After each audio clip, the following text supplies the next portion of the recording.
And hi, Nick. Hi. Sorry, that was like. So I'm sitting here in a moment of surprise. Like, y'all don't edit the music in after the fact. You actually play it like right then live. Yeah.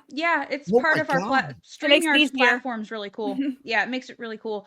I don't have to edit in the fun and fuckery or any of the Tenzin noises or anything else we do that, like, we have little things we put in here. I don't have to edit any of that shit in. It's just stacked and ready to go.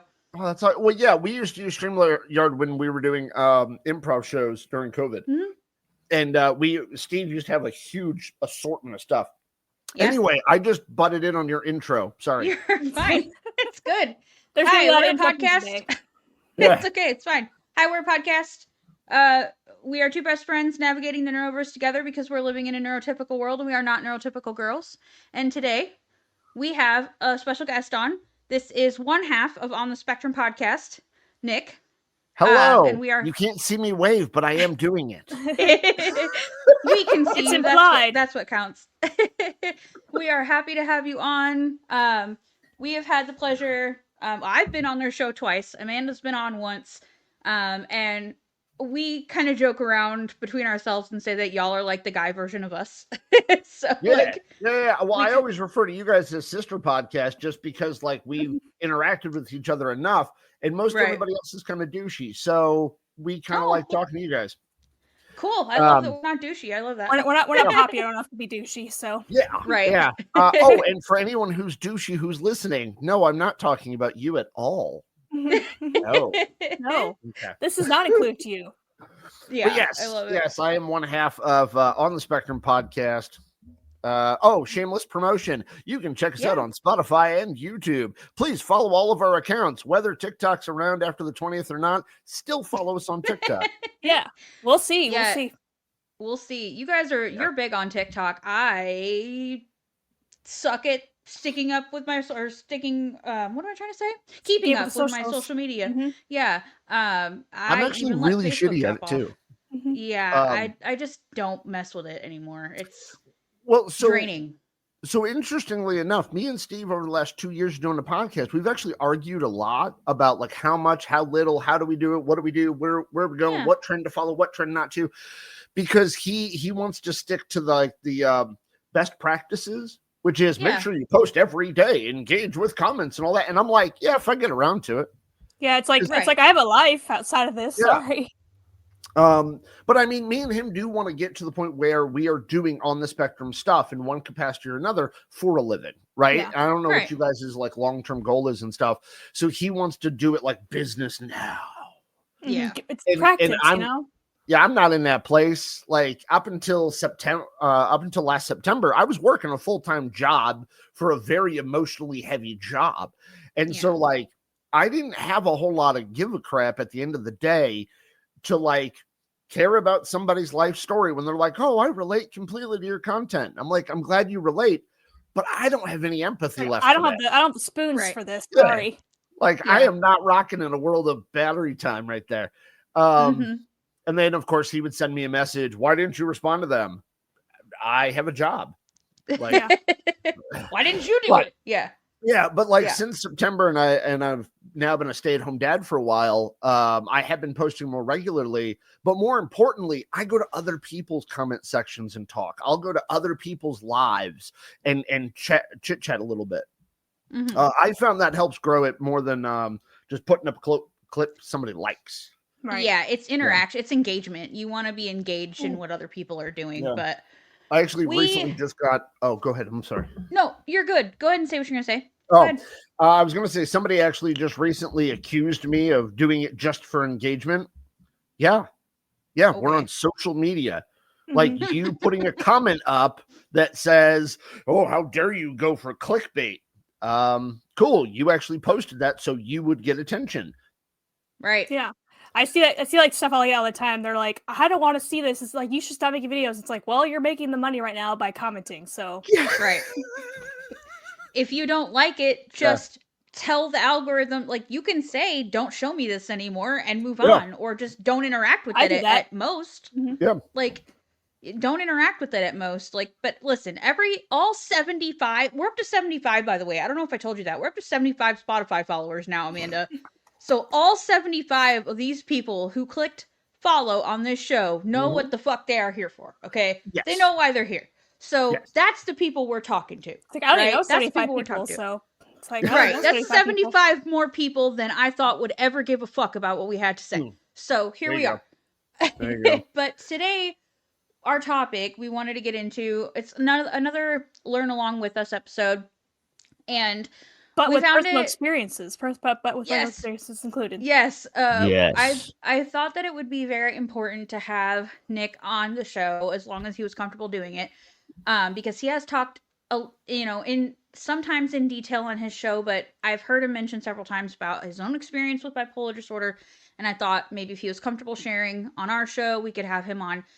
It's a topic that I am immensely curious about, and I've been trying to learn more about, because I feel like that term gets thrown around a lot, and especially in our community, it gets thrown around a lot, and a lot of times women will be more likely to be diagnosed with bipolar than they will with autism when they're really dealing with autism. It's not bipolar disorder.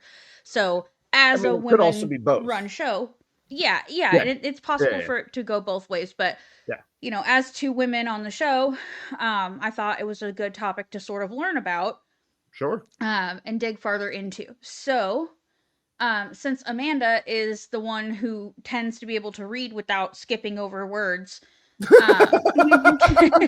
and she has less of the dyslexia that I do.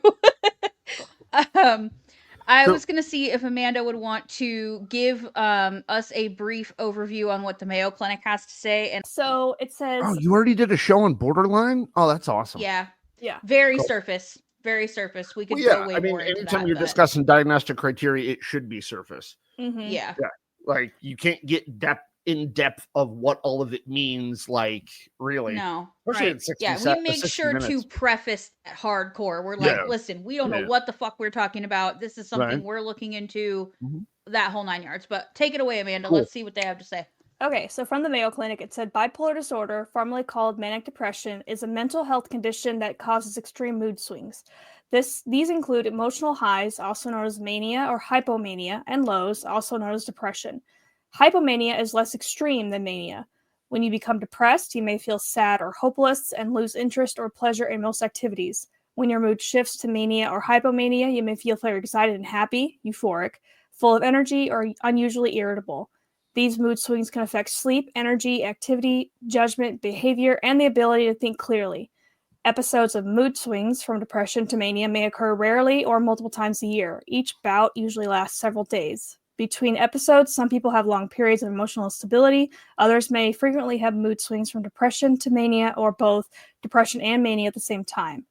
Although bipolar disorder is a lifelong condition, you can manage your mood swings and other symptoms by following a treatment plan. In most cases, healthcare professionals use medicines and talk therapy, also known as psychotherapy, to treat bipolar disorder.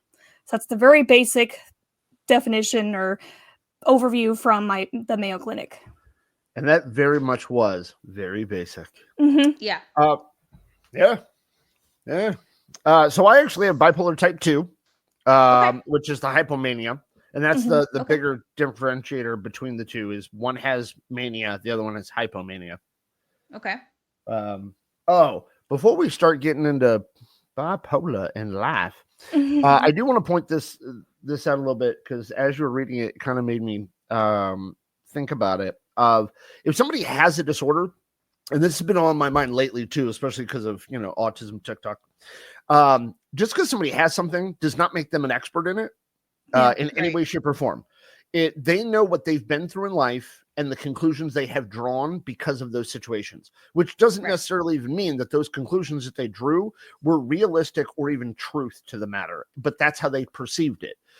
So it is a reality to them, but not necessarily. And I'll get into further why I kind of want to point that out, because no two bipolar or two autistic people have the same experiences.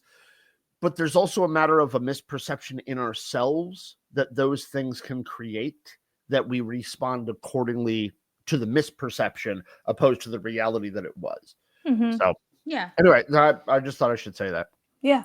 That's good. great. That's Anyway. what we're looking for. Like that's Yeah. the kind of information we're looking for. So that's Um, wonderful. So, should I maybe give some background more than just I'm on a podcast? Yeah, absolutely. So, that's what we I were going to was- have you go into. So Oh, go for great. it. Yeah, and by the way, feel free, both of you, because it's been a while since we've talked. Feel free to cut me off at any point, because I don't shut up. So, you know, and there's a couple of reasons for that, and I can give explanation / excuse for it as we move forward with diagnostic criteria. But for now, I am Nick. I am co-host of On the Spectrum podcast. I was diagnosed with bipolar type 2 a little more than 13 years ago. At that time, I thought everybody else had the problem. That sounds kind of interesting. And then I got diagnosed with autism a few years or so after that, probably about 5 or 6 years after that. And so I've been living under the premise of the two of those. I do have 2 degrees in psychology, so I do understand the diagnostic criteria for the most part and how it kind of relates. But I was asked to talk about this from a lived experience. So I will whichever. do just that. I mean, however you want to talk about it. I'm going to try to translate it in both directions, because I find when people read diagnostic criteria in the DSM, they have tendency to look at it from a surface perspective. And really, you got to look at it from a severity perspective, right? Like talking about bipolar. So when it comes to hypomania, one of the things is impulsivity. Well, is that impulsivity affecting life? Or is it just you buying a candy bar every time you go to the grocery store? You could say it's a spectrum, you know? Well, yeah. I mean, that's ultimately where that language in Europe started coming from, was about it being a spectrum. But it's also a matter of, like, to get diagnosed with something, at one point, it had to significantly impact your life. And I don't mean you having a lot of bad days, but it had to significantly impair your ability to do certain things, right? And I know some people are like, that's ableist, and that's coming from a normative perspective.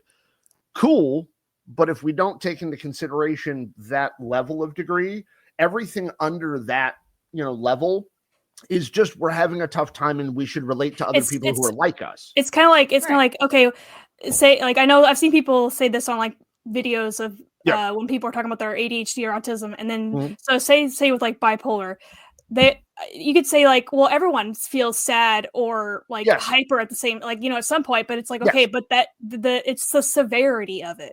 It's exactly the severity of it. Because it's everybody to the does degree that it affects my life, right? Like you said, is it affecting your life? Yeah. And that's the kind of thing, like, when it comes to ADHD and autism, unfortunately, we don't talk about that in our community as much, because people want to shut down the idea of severity. And they just want to, well, no, we're just all autistic. Yeah, there's a little difference between having to be in a group home because your symptomology and your trauma in life or whatnot is so severe that somebody needs to be next to you 24/7. And then there's a difference with the rest of us, right? Because some of us wouldn't have been diagnosed with autism prior to 2011. Right, absolutely. Because the criteria broadened out and it got more generalized, right?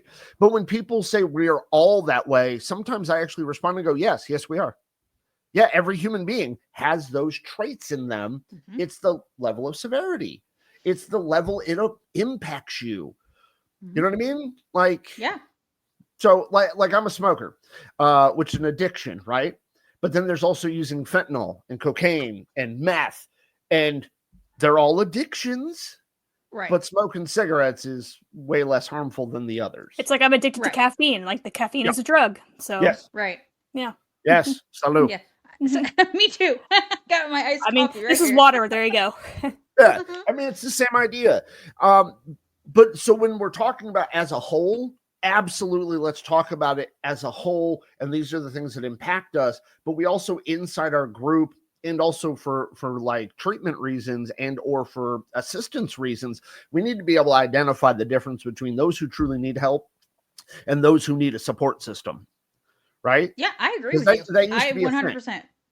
100%. Sorry, I'm almost grandstanding, but I'm not. So no, you're fine. Anyway. I 100% agree with you on that statement. I think the whole everybody has autism thing obviously has its own problematic issues, but what I think people are trying to say, like you said, is yes, because the things that autistic people experience are human experiences. They're human emotions. That's it. All humans share those emotions, but it's to the degree that it affects your life, your everyday life. And yes, I think dumbing down the language on how we speak about severity or functional language, like that's demonized. Like, how dare you call someone high or low functioning anymore, right?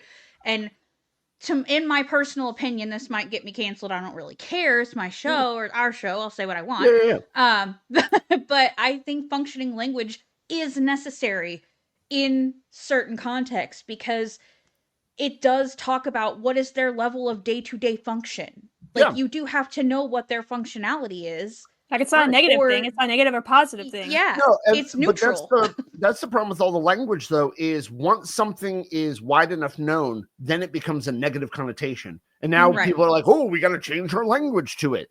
We don't necessarily need to change the language. We need to change the perception on it. But it's easier for people to slap a new happy, positive label on something than it is to actually teach somebody the difference. Right. Because honest to God, the negative stigma about people with a disability, right? People already assume they're not capable of much. So, having language that they also feel treats them as lesser, they already felt that way. So the hell do we care? Anyway, let's switch to bipolar, because I'm sorry, I talk about autism a lot for a lot of reasons, and one of which is, podcast. But I'm here to talk about bipolar. But the same stuff applies to bipolar. And actually with bipolar, it's a little different. It's different in the sense of all the media representations of bipolar are violent. They are people who are verbally, emotionally, physically violent with people. And even if you watch Silver Lining Playbook, that man don't function. Like, he can't hold a job at all.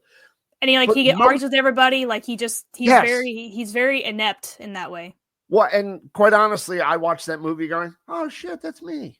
until I realized that they were amping up a little bit. But Hollywood. Because I argue with people a lot, but also what would be the difference between my autism and my bipolar? And they're also not separate entities, right? They both exist inside me. And so when I'm manic, grandiosity, hypomania, I'm going to argue with people. I'm going to talk to you as if I'm the only right one in the room when I'm grandiose. Differences, I've also tempered myself with meds and therapy and stuff, which anybody who's listening who's bipolar, get on some meds, get on some therapy. I advocate for anybody who's bipolar to have both of those. Now, I do know people who are bipolar who don't need meds, but for the vast majority of us, we do. Yeah, my dad was diagnosed when I was a kid or before I was born. At least according to my mom, like, she said, yeah, he's bipolar, but she never said it like in a negative way. It's just my dad is very like anti-doctor, anti-whatever, and so I've, all my life, my dad has had wild mood swings. Like, he was never like you said, like they talk about how they're violent. Like, my dad was never violent. My dad, he was volatile in his emotions. But and he will not admit that he has bipolar, that he's bipolar. Yeah. Well, so let me check in with you real quick. Are you going to be cool having this conversation? I mean, sure. Okay. I just checking, because I might end up talking about stuff. You're not going to trigger me, is what I'm saying. Okay. I'm just saying, like, my dad is like one of the people that has it but doesn't get medicated for it. Okay. Yeah. So I would say he's on the milder or lighter side of it. Yeah, he's never been outright like bipolar. He's never been like psychosis, that sort of thing. Yeah. He's just been just very wild mood swings. And most of the time he's fine. He's chilled out a lot at his age. I don't know if it gets better with age or something, but he's chilled out a lot at his age. He's not as he used to get like really bad, like what I would call like seasonal depression. Like when it comes winter, he just gets super depressed. Like nothing goes right, everything like that. So. Oh yeah. I will say though, like, based on the criteria of what designates something as a disease, it's chronic and it's long-term and it's progressive. It gets worse, right? Bipolar gets worse for us. Autism a little different in that way. Like, the older we age, it's not like we become more autistic, or however you want to word that.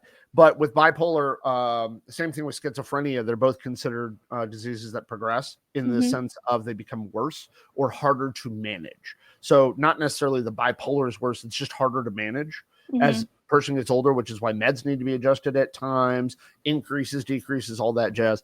I've been pretty lucky. I've been on the same med for 10 years and I've been on the same milligram for 10 years, which is not typical of bipolar folk.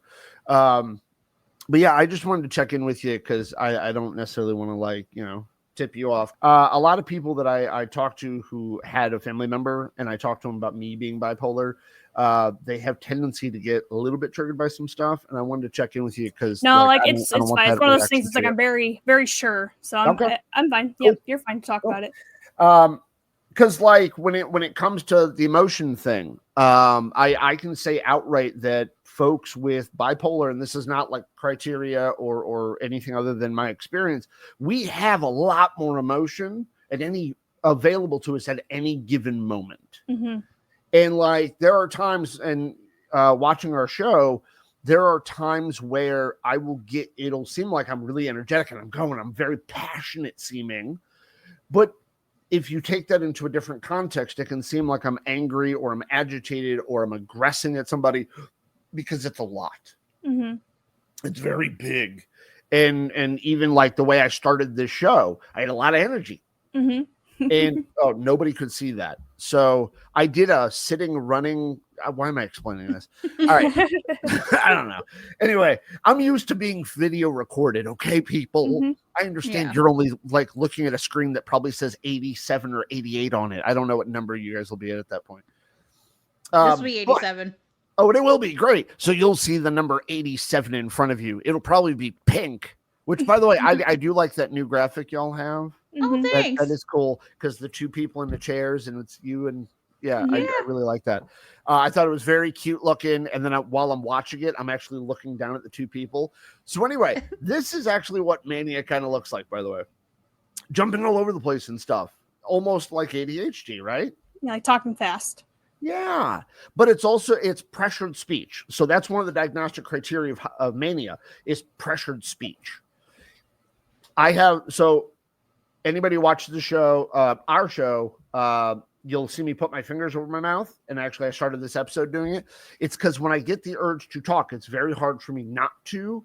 And that's why I have 20-minute long diatribes on my show, because Steve doesn't necessarily want to interrupt me. But like I said to the two of you, feel free to interrupt me whenever you feel like, because I don't find it rude, because in my world, that's not rude. I'm overtaking conversation. I know I can do it. I'm 44. I know I can do it. I've been doing it since I was 9. Granted, back then I was talking about Transformers, but still. Yeah, I feel the same about interrupting because I often get, that's probably one of the biggest things I get in trouble at work for is interrupting people.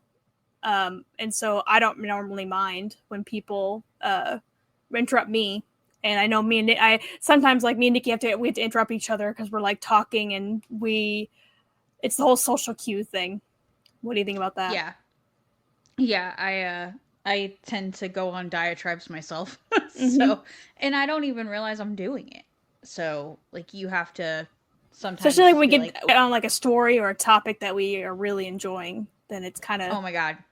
Yeah. Like the Justin Baldoni episode we did where we were talking about. She had to edit out so many minutes from that episode. I chopped that up so much because I could not stop talking because I was fired up. I was pissed. So I was like, this motherfucker, and I just was on and on and on. Eagle just did a video about it too. So I was going to send it to you. Legal Eagle did it. A bunch of people are coming out with it now. So is that the one in the description? It said your neurodivergence or disorder is not justification for bad behavior or whatever. That was our second follow-up episode to that, but it's the one that says it's the one that says Justin Baldoni. He claims he did all the bad stuff because of his ADHD. It's like if he's accused of sexual harassment, whatever the legal and or career repercussions of that shit is, he should still face that. Right. But it's just it's the idea that when people say, oh, I'm bipolar, I'm schizophrenic, I have depression, I have this, I have that, they immediately go, well, that's no excuse for it. Well, actually, it is, but that doesn't mean we shouldn't deal with consequences to a degree. I mean, ADHD is not something that causes people to be violent, right? Like nobody's Correct. ever been like, oh my God, I can't pay attention, stab, stab. Like nobody's Right. ever done that. Right. But like bipolar, schizophrenia, OCD at times, those are ones that are considered far more severe, and they can also end up causing or at least contributing to somebody's violence. But there are times where people will say, well, bipolar is no reason to be violent. Well, you ain't lived a day. You have no idea what sometimes, and I'm not saying I've ever like had violent tendencies or whatnot, but there are times where I'm hypomanic and I think about crap that like shouldn't do, like just straight up shouldn't do. And there's stuff that goes with bipolar that like people don't understand how much effort it is just to like keep your shit looking all right in a grocery line. Mm-hmm. Yeah. Like I've attempted to bust out into a dance number because I heard an awesome song in the grocery store. And I've got to like tap my foot and be like, hopefully that's good enough. Mm-hmm. Yeah, well, especially when I was younger and I didn't know I had bipolar, but I was still having manic episodes. Yeah. So I mean, go. Yeah. If you don't sorry mind. to bring that up. It's just No, you're fine. It's one of those things that bothers me because on one hand, people say, "Oh, it's an explanation for behavior," and then on the other hand, they say, "Well, it's not an excuse for behavior." But the things they say it's not an excuse for are always the things that people find distasteful, let's say in a very nice way, of behavior. But that's just it. Behavior's affected, period. Like, and again, I'm not saying ADHD had anything to do with sexually harassing somebody. I think that was just his inability to treat a human being like a human being. Mm-hmm. Right. Yeah, and I completely agree with you on your stance, believe it or not. Totally do. But Ooh. I will spend another 3 hours talking about this. Right, So let's move on. Let's bring it back. Okay. So let's round this out with saying again that like these things can be explanations. Okay. At times, these can be explanations for bad behavior or what somebody considers bad behavior. I'm going to go back to that interrupting thing. Some people think when I interrupt them, oh, it's just so rude. You don't care what I have to say. And because I am very male presenting, if I'm talking to a female, some females accuse me being sexist because I interrupt. But I'm not being sexist and I'm not trying to be rude. And I get it. There's a social expectation there. But I also think inside our communities, whether it's bipolar community or autistic community, we need to take into consideration that this shit does present in socially awkward, if you want, or socially inappropriate ways. And I don't mean inappropriate in like the way of like abusing somebody, but just inappropriate sometimes. Mm-hmm. And so we got to take that into consideration. Because like I've met some autistic folk who they were just not taught certain things about a conversation. Oh, and for sure. You know what I mean? Like, but yet when they step into those conversations, everybody's like, well, you're on par with me because human's human to a degree. Same thing with bipolar though. Like I met a girl a bunch of years ago who was bipolar. This was right after I first got diagnosed. I was in a support group and I was still in my broken phase, and I'll explain what a broken phase is in a minute. But I met her, and she really, like, a lot of her language when it came to bipolar and disorders in general was very religious based. Mm-hmm. And so for her, she was just too sinful. But one of the things about bipolar type 2 is hypomania, hypersexuality.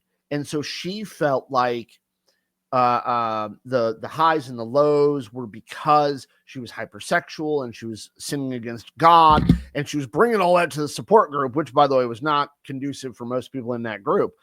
But it was just very interesting that that's how she viewed the world. So a lot of like the social expectation of how to talk to other males and females in the group were very different.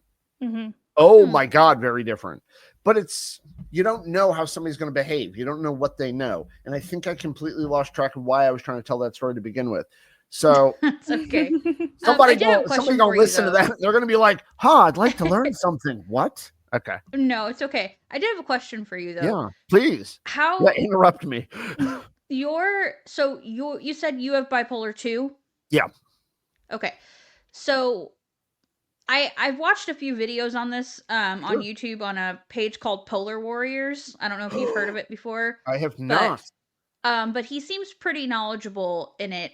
He, I believe, has bipolar type 1, and so he's experienced like the full gambit from full psychosis, hospitalization, down to like, I'm completely depressed, can't even get out of bed kind of thing. How do you feel that this differs from, and that bipolar in general differs from depression? Like, what do you feel like is the major difference? Because Mayo Clinic can tell me all day, but like, how do you feel like, how did you know it was bipolar and not just I'm like, what made you depressed? think to go get diagnosed for it? Yeah.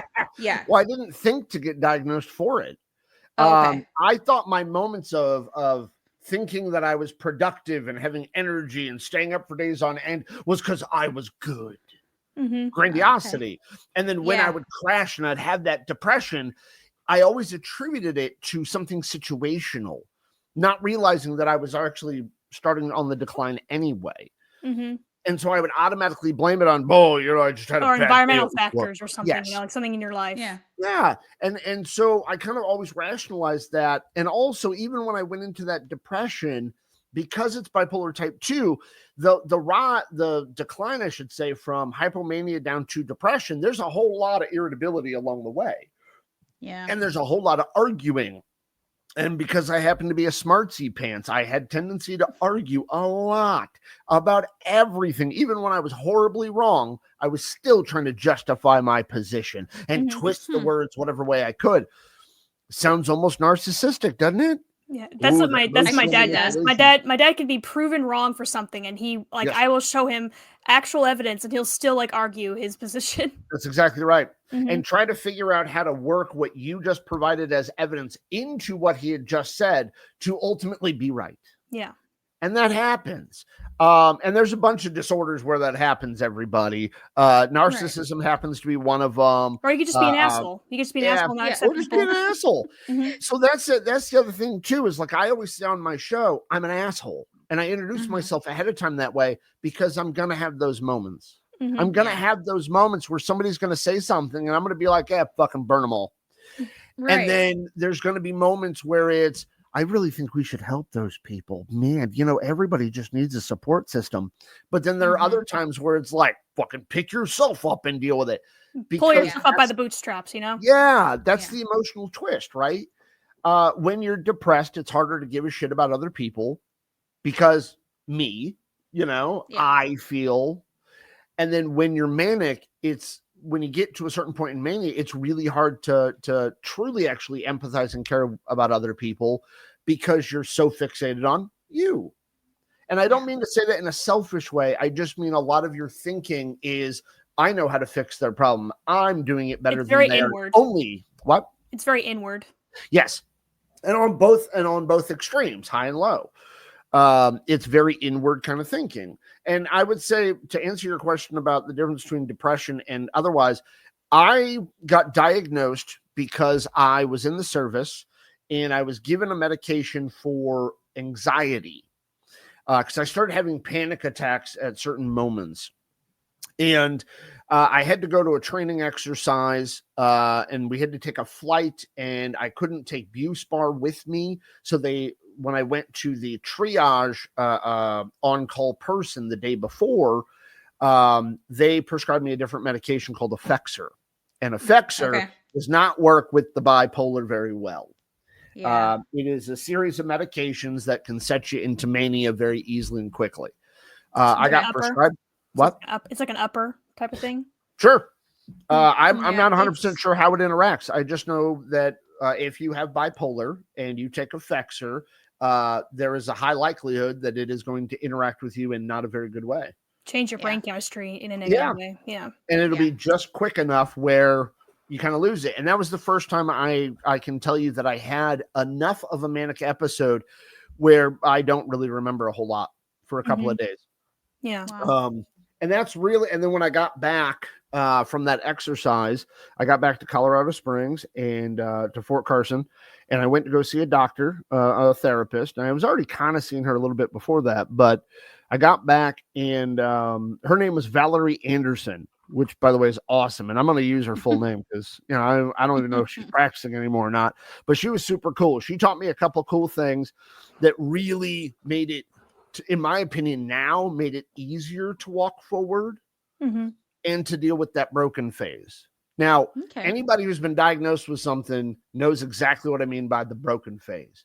Yeah. It's that very early on beginning when you feel fucking broken, when you feel like you're bad, you're wrong, something's not right. How come I was created this way? And I'm saying that all dramatically and shit, but that's how we feel, right? Yeah. Like, why did this have to happen to me? Right. I think everyone, like, no matter, like, whether it's cancer, whether it's, like, bipolar, whether it's whatever, I feel like everyone's like, well, what did I do wrong? It's whether you believe in karma, whether you believe in, like, reincarnation, like, was I Hitler in a past life? Who knows? Right. Right. I mean, that would be I almost said great story, but it could be. Like, right. I don't know. Somebody might brag about that shit. Talk to someone at the History Channel. I'm sure they'll make a show with 17 seasons about you. Exactly. And if we really want to be weird, I could just make a new podcast all about autism in past lives or some bullshit. Speaking of which, and this is very, very quickly because I don't want to stray too far. Have you guys seen the telepathy tapes? No. Oh my God, it's some jag. Nikki watches more of that sort of stuff than I do. Like, okay. Yeah, I like space weirdos, so I'm good. It's a jagoff, and I'm going to call them that because I don't believe in psychics. I don't believe in empaths. I don't believe in any of that jazz. And that's my personal preference. If you believe in it, rock on. Yeah. But there's this thing called telepathy tapes, and it's these people who have level 3 profound autistic kids, and they're claiming that nonverbal profound autism makes you psychic. Oh, for Christ's sake. Call Stephen King. Call Stephen King. He'll write a whole series about you. I'm hoping he writes a fictional story to shut some of these fuckers up. Anyway, can I say that word? Yeah, you can curse. Oh yeah. I know, Nikki, you swear a lot, but like, oh yeah, we don't censor the. We don't censor it. Go for it. Stephen has only had to edit one word out once. Was it the C word or something?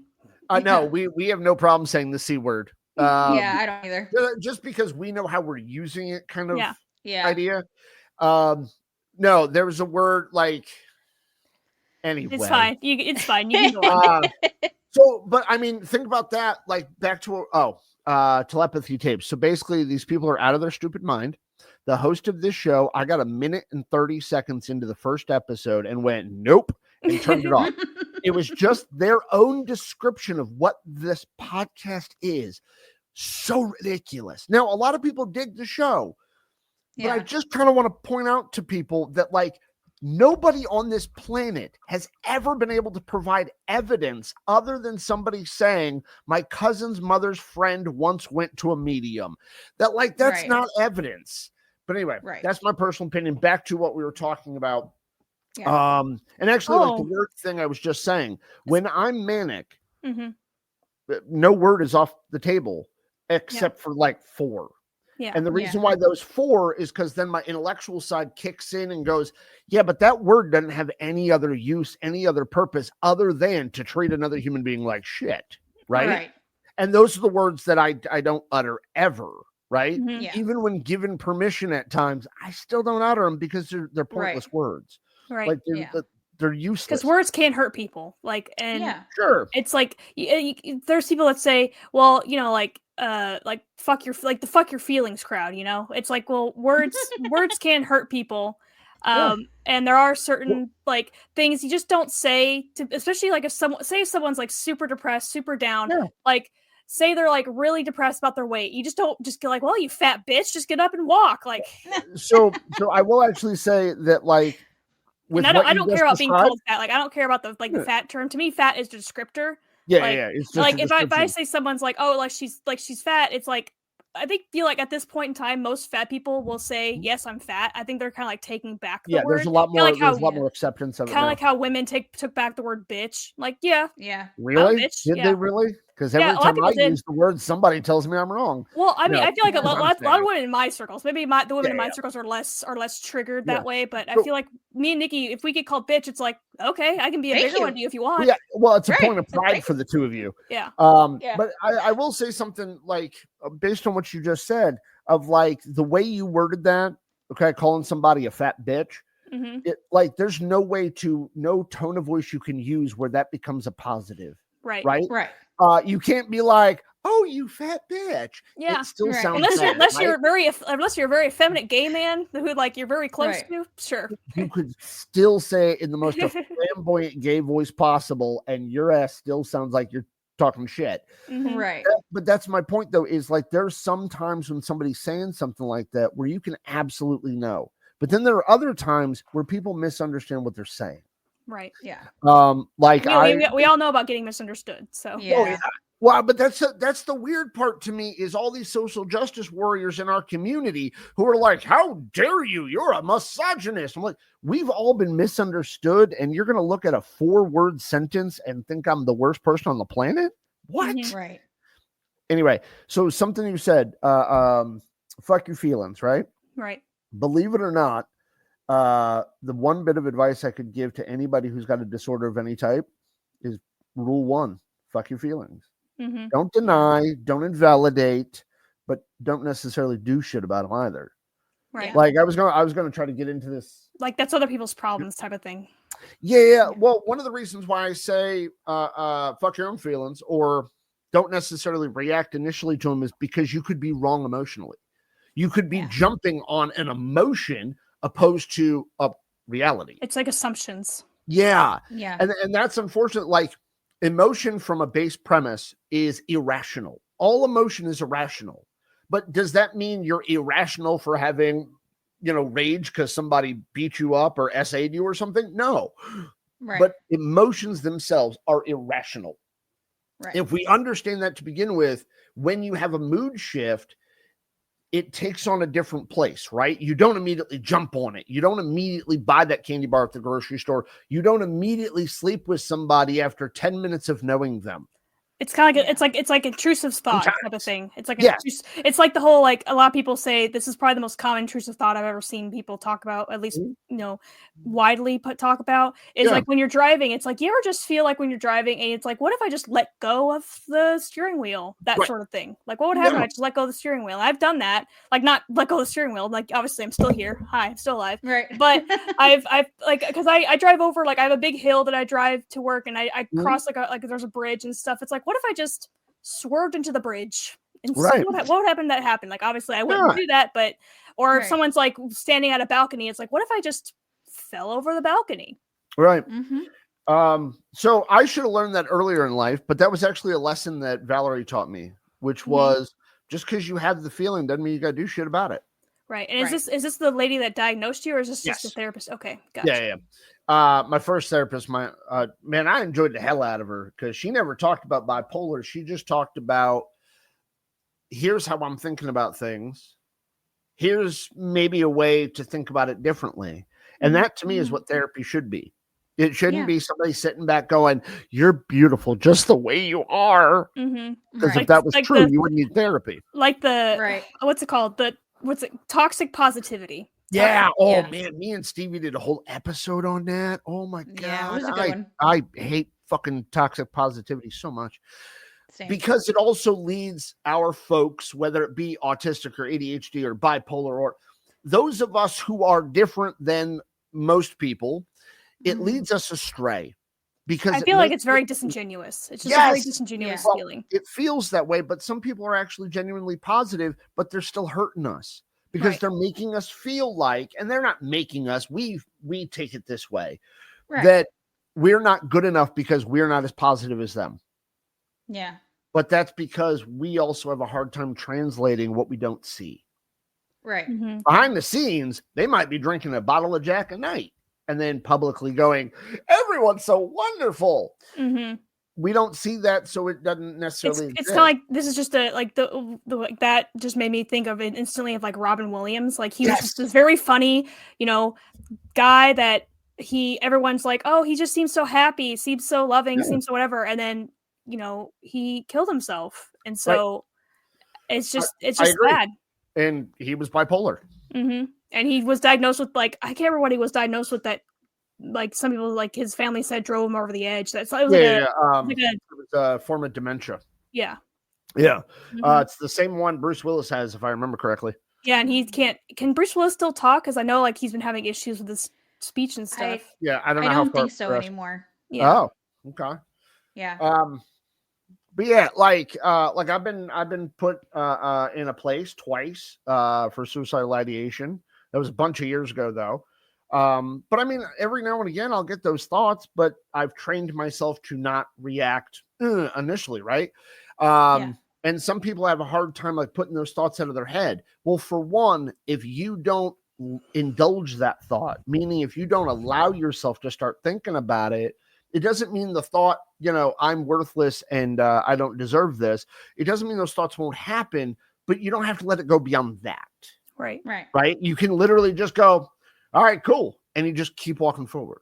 Yeah, it's like I tend to turn like not to get very like dark or depressed or anything, but I've had like suicide ideation, but I've never like acted on anything. Right.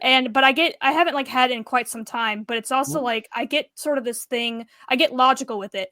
Well, I can't do it this way because I would just leave a mess. Well, I can't do it this way. It's like, well, my house is a mess. And if I do it, then someone has to go through my house. Or like, well, if I do it, then I have like all my friends and family would be very sad, I'm assuming, if I left. And so it's like I get very like logical with it. And when I get that way and I talk myself out of it, like I've never been close enough to like do anything. It's just more of like, what would happen if I did though?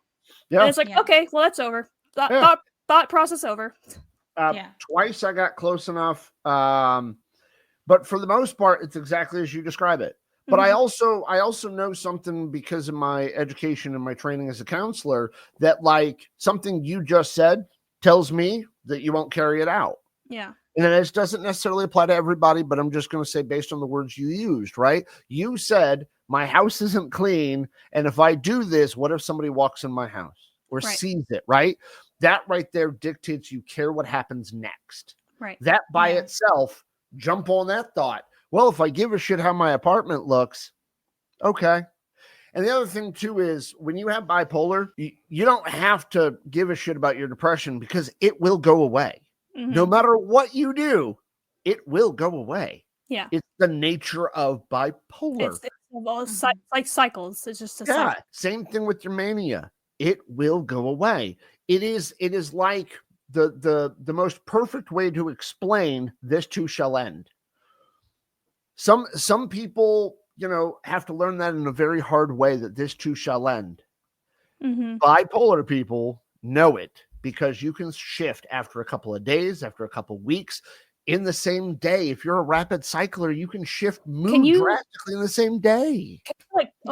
Can you almost talk yourself out of like it? You're like, well, I don't have time to be depressed right now. Like, stop it. I just don't listen. Yeah. I just don't give it voice. I mean, I know I'm depressed because this is going to sound really lame the way I describe this, but this is something I think a lot of bipolar people need to pay attention to. If you're scrolling through a streaming service and all of your favorite shows do not seem interesting at all anymore, and you can't find nothing after 20 minutes of looking at it, you're probably depressed. Don't ask yourself, do I want to? Just find the show that you used to love. Start watching it. And then again, for me, that's like Parks and Rec. For me, that's Parks and Recreation. What? Say that again. Oh, sorry. I was like, for me, that's like Parks and Recreation. It's kind of like there's like various YouTube channels or stuff that I'll watch, and then all of a sudden, like I know that's usually the first sign for me is for depression is like all of a sudden all those like say like there's like 5 main YouTube channels that I'm watching, all of a sudden they don't seem interesting anymore. Right. Yeah. So, and in that regard, I'll go back to the fuck your feelings. Right. And I'm not saying to other people, I'm saying it for yourself. Fuck your feelings. You're depressed? All right, cool. Keep walking forward. Yeah. That is probably the most important thing is no matter what, keep walking forward. And yes, it sucks. And yes, your feet will weigh 1,000 pounds, but keep doing it. Right. And it's not that it ever gets easier because it won't, most likely, but just keep walking forward. How many times do the two of you in your day ask yourselves, do you want to? For whatever decision you're about to make. It depends on when if I'm working, it's like I kind of joked with my coworker. I just kind of will walk into her office. I'm just like, I don't want to. I don't want to anymore. I don't want to today. So you understand where I'm going with this. Nikki, how many times in a day do you ask yourself if you want to do something or not? To be very honest with you, I wake up every morning and go, I don't want to do this, but I have to get up and do it anyway. So I get up. You're answering the question. Yeah. Do you want to? No, I fucking don't, but I have to anyway. Yeah, I have to be an adult. Well, see, that right there, it implies pressure and an expectation. Well, the reason why I was bringing that up is because a lot of the times people ask themselves if they want to. And when they say, no, I don't want to, but I have to, now they feel an obligation. Now they feel forced. Now they automatically feel stressed. Mm-hmm. Yeah. The weight of it is already on them. Don't ask yourself the question. Yeah. Don't ask. Don't ask if you want to, because no, you don't. I'm going to tell you right now, every time you ask yourself, you're probably going to say no. Mm-hmm. Yeah. Even if it's something you enjoy, even if it's the funnest time you could possibly fathom in your head right now. And if you were laying in bed, comfy, cozy, toasty, and I said, hey, you wanna? You're going to go, no. And now it's not going to be as much fun because you asked yourself the question first. Instead, work yourself into the habit, the mental habit of not asking that. Instead, this needs to be done. This needs to be done. This needs to be done. I have a time frame in which to get it done. Cool. Setting goals, right? People talk about setting goals, but when they talk about it, most of the time, they talk about goals being like end result kind of things. Or like even big goals. It's like, I'm talking about like, say I tell Nikki that I probably get most of my cleaning done around the kitchen when I'm cooking something. I'll put something in the oven for 20 minutes. It's like, okay, you now have a timer. Like that's your goal. You have a timer, get as much cleaned up around as possible. Because otherwise, as soon as you sit down, no shit's getting done. Absolutely. Right. Mm-hmm. So, have you guys ever at the end of the day had the feeling I didn't do enough today? Mm-hmm. Oh, all the time. So how come getting out of bed wasn't enough? Well, my boss has something else both to say of you about understood exactly what I was saying, and you both went, it really should be. Yeah. Right? Weirdly enough, I actually made at one point in my life, I had what's called, everyone has a to-do list. I had a to-done list. And at the end of every day, I would sit down in my bed and I'd write down every single thing I did that day, including getting out of the bed, breathing, drinking water, eating, like all of it counted as things. Right. And I could look at that list and go, I actually did quite a bit today because my brain is so mean that it will convince me that I'm useless and worthless and I've not done shit. Especially when I'm very depressed. Can I get you to reword something real quick? Yeah. Because you said your brain is so mean. Yeah, I say that all the time. But it's your brain. Brains. Yeah. So reword that to tell the truth. What do you mean? so mean to me. Well, we are our brain. True. I think of it. We are our brain. The reason why I'm specifying that is because, like in counseling, when we use language to avoid or to separate ourselves from onus, we're also separating the responsibility that we put on it. And it's not that I'm trying to do therapy on you, Nikki. No, that's good. It's straight up like because that. what you were talking about, your to-done list, is a beautiful, wonderful thing that a lot more people need to do regularly. But we also need to watch how we're talking, because what comes out your mouth isn't just starting in your head, but there's like a whole shit ton of like thought process that went into the construction of that little bit. Yeah. My brain is mean to me. It's not our brain was, we were being mean to us. Yeah. And by the way, all of us with a difference of some type, we're all pretty mean to ourselves. Mm-hmm. Yeah, I think we are all our own worst critic. Yeah, most humans are. But think about it. We also have traumas. We also have depressions. We have anxieties. We have all of what everybody else has, plus some greater severity of those things kicking our asses. Yeah. And going back to your to-done list, did you ever write down on that to-done list, I was good to me? Mm-hmm. I don't think I did, now that I think about it, but I actually thank you for calling that out, because that's how I learn.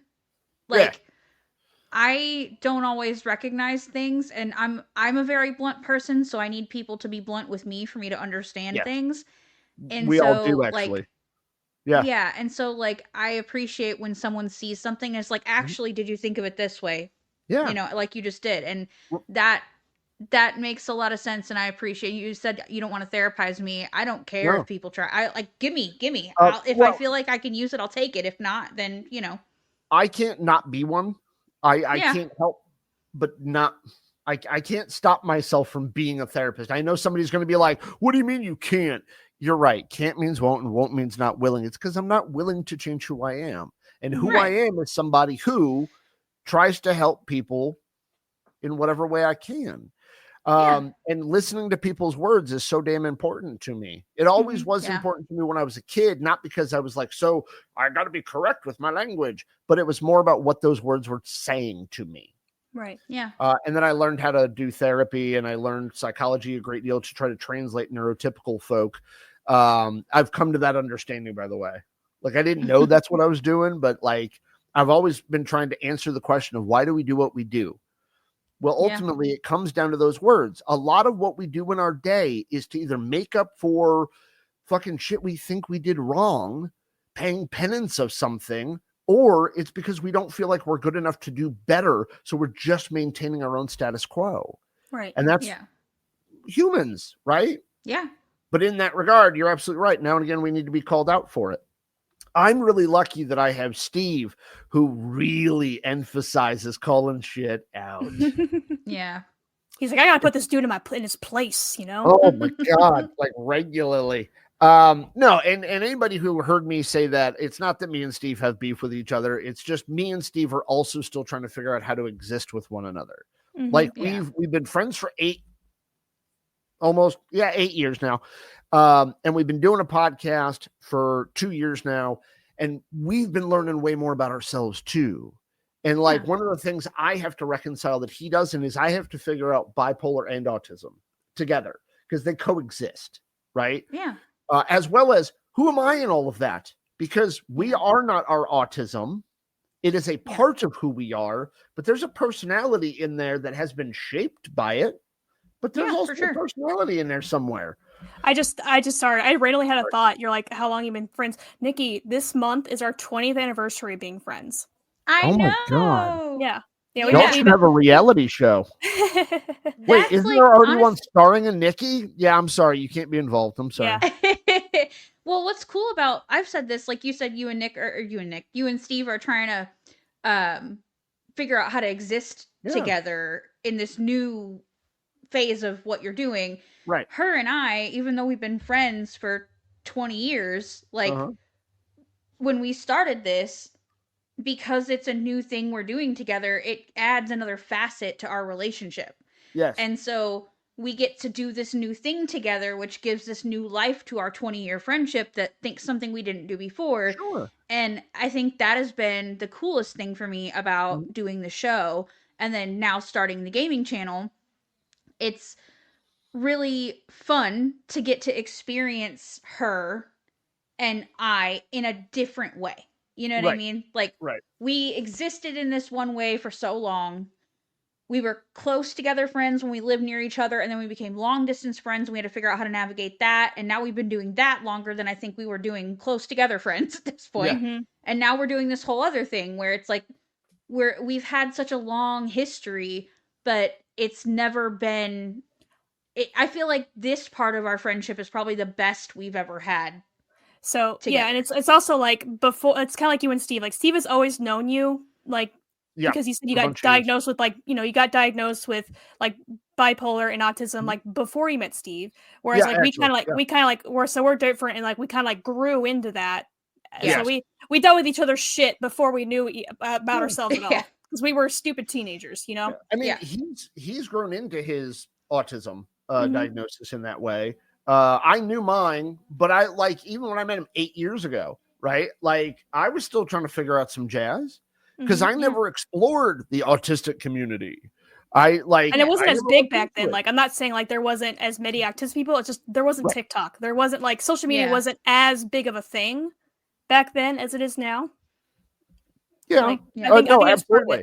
I mean, there were people who were talking about autism and stuff, but like I wasn't on much of it. Because I would say like back, like if you asked 8 years ago, like 8 year, like me, like what I thought about autism, it's like, well, aren't those like the kids, like mostly boys? Aren't those the kids that like have tantrums in stores and like eat and stuff like that? That would probably my biggest perception is like, aren't they the ones that like the most severe ones don't talk? Like I knew like autistic people, like aren't those the ones that are weird? They obsess about trains, you know, that sort of thing. Right. Yeah. And there's nothing wrong with liking trains. No, there's not. Amanda. No. Stop making fun of people. Hey, Right. I have like you can't see it, but like I have a whole like 2 rows of books Your that are nothing stuff. but like science books and like fact Absolutely. books. So I know all about that. That I refuse to get rid of. My mom's like, "You've had these books since you were a kid." I know, Mom. I love them. Stop it. Absolutely. Mhm. What was I going to say? I had a thought, and that thought I went. don't know. We do this all the time. It's fine. They leave us. Yeah. But Do we have a time frame? I don't know if you I want to mean- record a second episode or if you want to like split this up or what, or just stop here abruptly. I'm down to talk, man. Yeah. Like that's what I didn't do. know what your schedule was. I know my husband does want to make an interruption to grab his computer and shit because I'm currently holding the office hostage. But other than that, I mean, if you I do you don't have mind shit splitting else this to do up? today. Like, do you mind like we do a second part and that way? Yeah, no, we cool. Because I'm down to talking more, and that way we can just take a break. Well, because I would definitely like to talk about how it affects relationships. We didn't get too deep into it. We kind of kept going on tangents. Like, well, yeah. So, remember, you guys asked me on this show. I know. I even like no, literally, Nick. We can show you our messages where I literally said, "Are we recording 1 episode or 2 episodes?" She's like, "I'm not really sure." I was like, "Cause you know how he can talk." Yeah. Yes. But that's and okay. Anybody who listens to their show and not our show, please come listen to an episode of ours, and you will exactly know in the first 20 minutes of what the hell we're talking about. Yeah, for sure. But yeah, I definitely want to dig a little farther into. And we could do the Mad Lib in the second part as well. So I feel like we could do one in both. I mean, whatever. Yeah, or we can do one in both. I don't care either way. I'm looking at the clock in the corner, and I'm like, all right, cool. That's relatively their runtime, and I don't necessarily want to jump into another tangent topic and have it run for 30 minutes, and then you guys are just like, "Yeah, Jesus, Nick, shut up." You know what I mean? I appreciate it, but I also like to talk. I don't know if you've listened to our episodes, but I'm usually the talker. So even one of our friends that we've like met because like they actually listen to your podcast and then like they know Ray. He knows Ray and Micah. Yeah. Oh yeah, Ray. And then they even told Nikki, they're like, we want to hear more from Amanda. It's like, well, I don't know if Amanda wants to hear more from Amanda. I'm a very passive listener. Like I it's almost like I answer people in my head a lot though. Yep. Where it's like I'm perfectly content like sitting in a room full of people listening to conversations and me going and like not and see, for me that just triggers a bunch of thoughts and I'm the one who seems rude because I want to interject my story even though it's like I'm just trying to relate to you, right? Like it's not me trying to take over the conversation. I'm just trying to like relate and fill out the conversation. I feel like I'm being rude when I'm just sitting there silently. Do you know what I mean? Like that's the start of part 2 right there. Yeah. You just nailed it right there because all 4 of us have me, you, Steve, the 2 of you, me and Steve, have an interesting dynamic because we have one who can't shut the fuck up and the other one who is thoughtful but has a hard time talking. And I'll get into more detail. So, ladies and gentlemen, tune in for part 2 where we discuss friendships and what it is to be on podcast together. Yes, love that. Okay, so let's roll the fun and fuckery real quick. Oh, yes. I have it. Do you want me to do this? Do it? Do you want me to ask him the questions or do you want to ask him the questions? Go for it. Go for it. Let me hit the video. Hold please.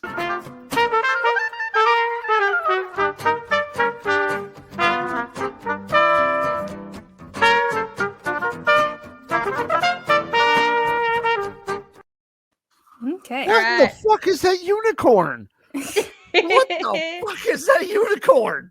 That is the one thing I miss about us not being video format anymore is that I made that graphic. I created that and I was very proud of that graphic. Okay. Right. I wanted to like, cause I don't know if you noticed, but the little skeleton guy in the chair is in it. That's where I came up with our new logo from was this graphic. Okay. So I was so proud of it. I'm like, this is my graphic.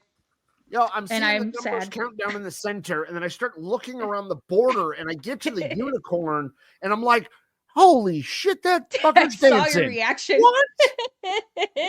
Yeah. Okay, so I will say that, like, when you said to me, Nikki, "Do I want to know stuff ahead of time?" No, I'm an improv comedian. I want to do. Oh, that's right. I forgot.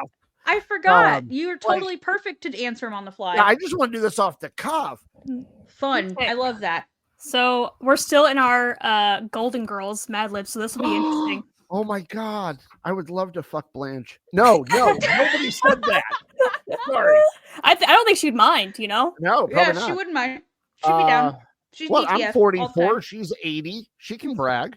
To be fair, though, Yeah, like for when someone said, "Do you know how old the Golden Girls when the show was on?" It's like they're in their 50s and like 60s. Yeah. I'm like, oh no, making me, Yeah. oh no. Yeah, they were actually like much younger than the ages they were actually playing. They did dress Yeah. like and someone was like, "Well, is it because they dressed them older?" I was like, "No, that's just was the outfits of the time. That's what Yes. people, women in their Yeah. 50s and 60s wore. Yeah, like that that's was exactly like it. that was good fashion back then. Yeah.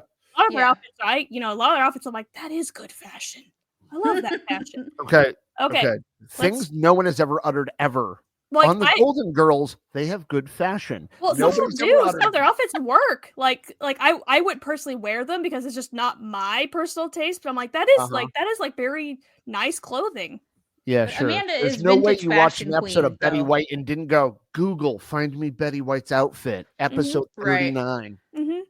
But like Amanda looks good in like a vintage aesthetic. She has like the vintage aesthetic, like body okay. type and hair and everything. So like you could dress her in like period clothing and she looks like she belongs anywhere and it's perfect.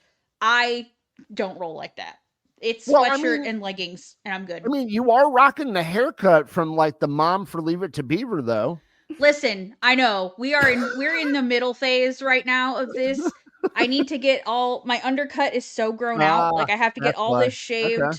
Like we're in some weird grow out phase right now. Right. So like well, we got to get to some Mad Libs because we got a part 2 to do in a minute. Yes, let's do it. Let's do it. Okay, so first one I need is person in room. What? Person in room. I just have to name a person in a room? Yeah, just name a person or in a room. Anyone.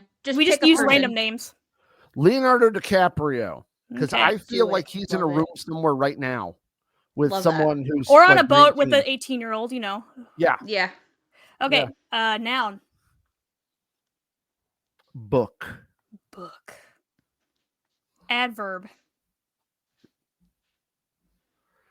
You're gonna hate me, but I need somebody to describe what the fucking adverb is. It's any word that's like differently, rapidly, anything that ends with ly. Oh, with an ly? Okay. Yeah. It's describing a verb. Smoothly. Yes. Number.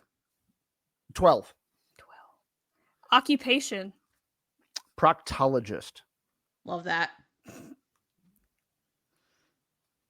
Another person in a room, just another random name. George Clooney. Okay.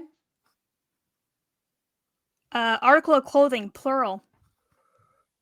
Pants. I instantly thought of muumuus because I thought of the 80s, you know. Part of the body. Oh, I got it in my head, but I can't quite articulate it. But I'm gonna jump to a different one. Tonsil. Yeah. Another noun. Computer. It's right in front of me.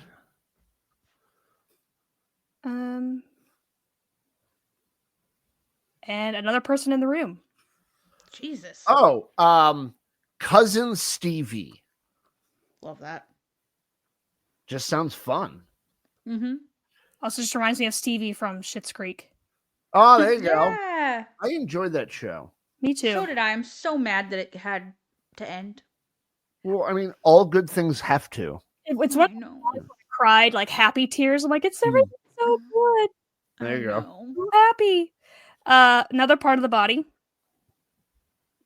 Oh, quick. Quick? Yeah. The little weird spot on the top of the toenail. Oh, that's what it's called? Yeah, it's called quick. Never heard that. I mean, maybe that's only in animals, but like if you're told not to clip a cat's nails too short because it'll get into the quick. I've heard like cut to the quick. I've heard that.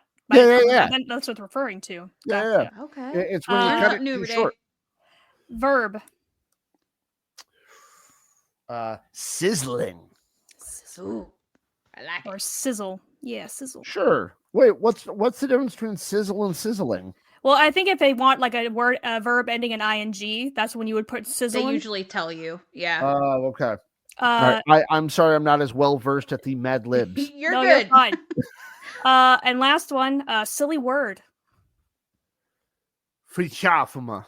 Frischafuma. Yes. Would you like a definition on that? Sure. Yes. It is the state and moment of when realizing you regret the person you're sleeping with. Oh wow. Love that. I spelled it best I could. Okay. Yes. There's probably a German word that actually means that. Probably. So I'm about to butcher it. Okay. I also did the thing where I write on the ones that you fill out for the person fills out, and I was like, I had to quickly like, oh shit. Okay. This is called A Note from Mrs. Sabornak. Dear parent, I am writing to you today about your lovely child, Leonardo DiCaprio. While I do understand that every parent believes his or her child is God's book to the world, so the Bible, I guess, I must tell you that in this case, you are smoothly wrong. I've been teaching for 12 years, and while I'm only a substitute proctologist, the behavior I've seen from little George Clooney is atrocious. Your child has pulled their pants down and has wiggled their tonsil in the middle of my English lessons numerous times. However, I believe that we can make a difference here. I ask that you agree to meet with me as a family once a week. Computer is of the essence here. Little cousin Stevie seems to be getting worse. This morning, I found them drawing a quick in the bathroom with a marker. Please call me at your earliest convenience so we can sizzle this problem immediately. Sincerely yours, Dorothy Furchana Manana. I love that. Fun. Okay. That was good. All right. Well, I think we ought to call it. We will do part 2 here in a second, but for y'all, it will be next week. Thank you for hanging out with us for all this time, and thank you for giving us a little peek into what your life is like with it, and then explaining bipolar a little bit more for us. I enjoy our tangents, even though they take up time. It's fine. This is what we do here. These people get it. It's fine. We will see y'all next week. We didn't do Julie. We gotta do Julie. Here goes Julie. What? Julie, do the thing. I'm afraid there are no more things to do. There we go. Now we can say goodbye. From Avatar, The Last Airbender. That's how we close out. Julie has to tell us there's no more things to do, and then we gotta go. So. Oh, that's kind of awesome, actually. Nice way to end that. All right. All right. We will see y'all next week. Bye. Bye. Goodbye.